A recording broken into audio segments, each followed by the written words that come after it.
मित्रों नमस्कार। Third eye and soul YouTube channel से मैं प्रोफेसर अरविंद नाथ तिवारी बोल रहा हूँ। मित्रों, इस मंच पर आपका स्वागत है। इस चैनल पर आपका अभिनंदन कर रहा हूँ। एक मित्र ने, एक श्रद्धालु ने व्हाट्सएप किया था कि गुरुजी आप सुषुम्ना पर पुनः एक वीडियो डालिए, सुषुम्ना नाड़ी पर। पहले भी मैंने वीडियो बनाया है सुषुम्ना नाड़ी पर, लेकिन उनका निवेदन था कि थोड़ा सा और उसको स्पष्ट कीजिए, क्लियर कीजिए। तो उसी विषय पर सुषुम्ना नाड़ी पर कि सुषुम्ना नाड़ी का क्या मतलब होता है, ध्यान के लिए सुषुम्ना नाड़ी की क्या महत्व है, इन्हीं सब बिंदुओं पर चर्चा करने जा रहा हूँ। आपको अच्छा लगे तो चैनल को सब्सक्राइब, लाइक, कमेंट करना नहीं भूलिएगा। मित्रों, जैसे कहा जाता है ना कि घर का जब व्यक्ति निर्माण करता है या अपनी हवेली का निर्माण जब करता है, अपने हाउस का जब निर्माण करता है, तो छत पर जाने के लिए सीढ़ी का निर्माण जरूर करता है।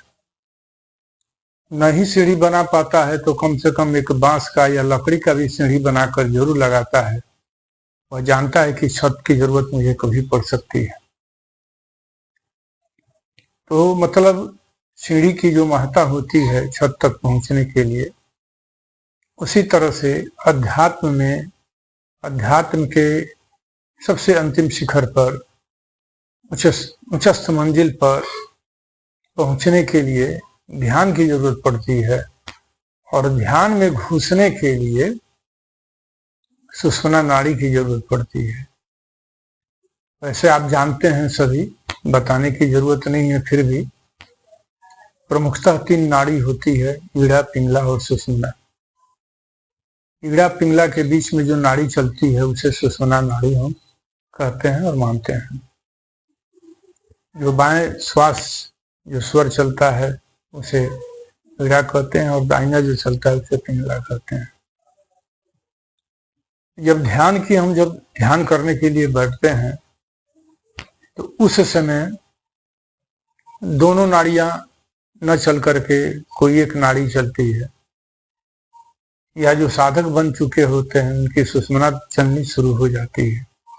लेकिन जो प्रारंभिक साधक होते हैं उन्हें थोड़ी दिक्कत उठानी पड़ती है, और कभी ईड़ा चलती है, कभी पिंगला चलती है। तो प्रश्न यह उठता है कि हमको सुषुम्ना नाड़ी में कन्वर्ट करने के लिए क्या करना पड़ता है, साधक को कौन सा सूत्र अपनाना चाहिए।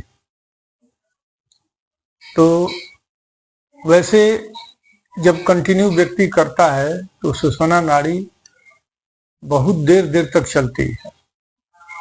लेकिन ये भी स्पष्ट है कि सुषुम्ना नाड़ी में केवल देवत्व कार्य ही किए जाते हैं, बाकी अन्य के कार्य मनाही है। यहाँ तक यात्रा तक की भी मनाही है। ईड़ा जब नाड़ी चलती है तो घर परिवार की बात रह करके मानस पटल पर आती है, और पिंगला जब चलती है तो सांसारिक बातें आती हैं। तो चित्त अगर इस पर ठहरा हुआ है तो आप समझ लीजिए कि कौन सी नाड़ी आपकी चल रही है। श्वास चेक करने की भी जरूरत नहीं है। अगर ये समझ में नहीं आ रहा है तो आप नाक से जब श्वास आप लीजिएगा, चाहे फूंकिएगा ऐसे, तो किसी में ज्यादा चलेगा, किसी में कम चलेगा। जिसमें कम चल रहा है वह समझिए वह नाड़ी की प्रधानता नहीं है, और जिसमें ज्यादा चल रही है वही नाड़ी आपका चालू है, वही कंटिन्यू कर रहा है। इसमें कुछ शब्द के भेद भी हैं। बहुत लोग कहता है कि सुषुम्ना को जागृत कीजिए और सक्रिय कीजिए, लेकिन शब्द यह जो है प्रश्न के दायरे में लाता है, क्योंकि जो आदमी जगा है उसको जगाने की क्या जरूरत है। सुषुम्ना तो वह स्वतः जगी होती है, उसे केवल सक्रिय करने की जरूरत है बस। तो जैसे मैंने कहा कि श्वास लीजिएगा छोड़िएगा तो बात समझ में आ जाएगी। तो अगर दाहिने अगर श्वास चल रही है तो आप बाएं से रेचक कीजिए और फिर दाहिने को छोड़िए, दाहिने से फिर श्वास लीजिए, फिर बाएं से छोड़िए। केवल छोड़ने का तात्पर्य है कि श्वास अगर ले रहे हैं तो गहरी श्वास लीजिए, लंबी रेचक लीजिए और यहां तक जो है मस्तिष्क तक जो है यहां तक श्वास को पहुंचाइए कि चेहरा आपका लाल दिखाई पड़े और कुछ देर तक रुकिए, जितनी आपकी क्षमता है उतना देर तक रुकिए। ऐसे ही आप अदल बदल करके कीजिए। इसको हम लोग योग में अनुलोम विलोम भी कहते हैं। अनुलोम विलोम कीजिए, कपालभाति कीजिए। दोनों यह जो है सुषुम्ना को सक्रिय करने के लिए अनुलोम विलोम और कपालभाति यह सबसे बड़ा मंत्र है, सबसे बड़ा सूत्र है। और साधना के क्षेत्र में जब आप डूब जाइएगा, उतर जाइएगा, तो वो आपको समझ में आ जाएगा। सुषुम्ना आपकी ज्यादा चलना शुरू हो जाएगी, ईड़ा पिंगला कम चलेगी, सुषुम्ना ज्यादा चलना शुरू हो जाएगी। तो यह एक चीज है। और इसके अलावा एक सूत्र और है कि जैसे दोनों नाक से एक ही बार श्वास लीजिए, लेकर के दोनों बंद कर लीजिए, मस्तिष्क पर चढ़ा लीजिए। मस्तिष्क पर चढ़ाने के लिए मैं इसलिए कहता हूं क्योंकि आज्ञा चक्र के पास ही यहाँ सुषुम्ना की स्थिति मौजूद है। इसलिए जैसे ही धक्का लगता है, उस पर श्वास की धक्का लगती है, धक्का लगने के साथ जो है सुषुम्ना सक्रिय हो जाती है। और सुषुम्ना जब सक्रिय हो जाती है तो ध्यान लगाने में सहजता हो जाती है। ध्यान आपका तुरंत ही लगना शुरू हो जाएगा, चट चट ध्यान लगना शुरू हो जाएगा। और यह जान लीजिए कि जितना सक्रिय सुषुम्ना नाड़ी आपकी होगी उतना ही सक्रिय आपका ध्यान होगा।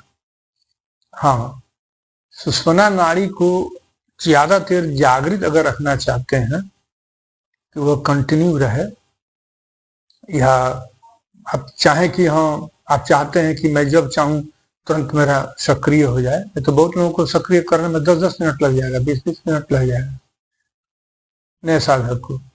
और जो तुरंत का साधक है उसको 1 से 2 मिनट में काफी है सक्रिय करने के लिए।